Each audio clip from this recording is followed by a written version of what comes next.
எழுத்துக்கள் உருவாகும் முன்பே மனிதன் தனது உண்மைகளை கல்லில் எழுதவில்லை, அவன் அவற்றை பாடினான். அந்த பாடல்களே வேதங்கள். ஆயிரக்கணக்கான ஆண்டுகளுக்கு முன்பு இந்தியா என அழைக்கப்படும் இந்த நிலத்தில் மலைகள், நதிகள், காடுகள், வானம், அக்கினி எல்லாமே தெய்வமாக கருதப்பட்ட ஒரு காலம் இருந்தது. அந்த காலம் வேத காலம். வேதங்களின் தோற்றம். வேதங்கள் மனிதனால் எழுதப்பட்டவை அல்ல என்று நம்பப்படுகிறது. அவை ஸ்ருதி, கேட்கப்பட்ட ஞானம். ரிஷிகள், ஞானிகள், அவர்கள் கோயில்களில் அல்ல, காடுகளின் அமைதியில் அமர்ந்தனர். காற்றின் ஒலி, நதியின் ஓசை, அக்கினியின் சத்தம், அவற்றில் மறைந்திருந்த உண்மையை அவர்கள் கேட்டனர். அந்த உண்மைகள் மந்திரங்களாக மாறின.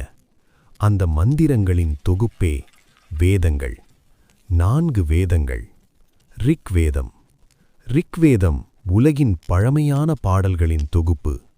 அக்கினி, இந்திரன், வருணன், இயற்கை சக்திகள் தெய்வங்களாக போற்றப்பட்டன. ஒவ்வொரு மந்திரமும் ஒரு பிரார்த்தனை. யஜுர்வேதம்.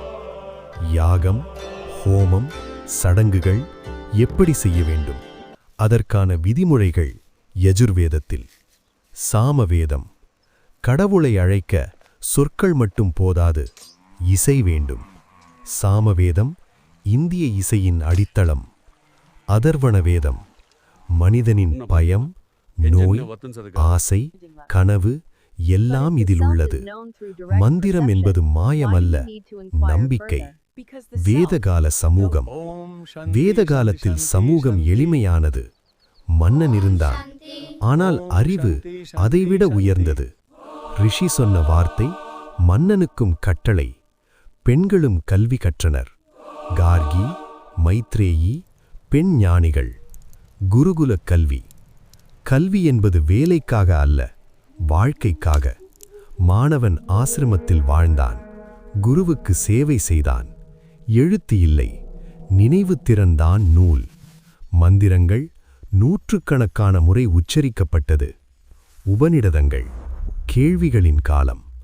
மனிதன் கேள்விகள் கேட்க ஆரம்பித்தான். கடவுள் யார்? நான் யார்? மரணம் என்றால் என்ன? யாகத்திலிருந்து ஞானத்திற்கு பயணம். அகம் பிரம்மாஸ்மி, தத்துவமசி. இவை மதமல்ல, தத்துவம். முடிவு. வேதகாலம் முடிந்தது.